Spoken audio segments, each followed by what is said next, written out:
A 63 years nurse fall on extended and pronated wrist. An X-ray extended and pronated wrist. An X-ray shows distal radial fracture with radiocarpal dislocation. Which type of fracture is the most likely?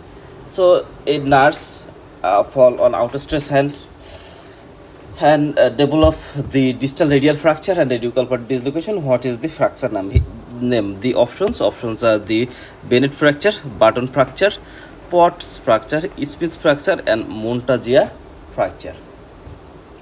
So first of all, let's see some fracture in distal radius. In the distal radius, here we can see the Smith fracture may occur, and also the same type of fracture but the angulation in opposite. This is known as the Colles fracture.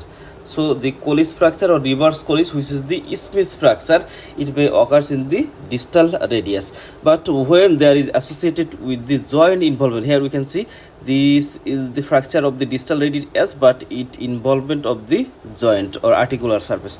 This is called the Barton fracture. So in the distal radius there are three important fracture. One of them is the Colles, another one is the Smith, and another one is the Barton's fracture. And when the articular surface or joint involvement, this is called the Barton fracture. But when there is no articular surface involvement, in this case it may be Colles fracture and it may be Smith's fracture. So let's see the Barton fracture. It is the distal radial fracture. The distal radial fracture, usually it is called the Colles fracture or Smith's fracture. So when there is associated with radiocarpal dislocation, or there is involvement of the joint or involvement of the articular surface, in this condition this is known as the Barton fracture. That means Colles with joint involvement or Smith's fracture with joint involvement, known as the Barton fracture.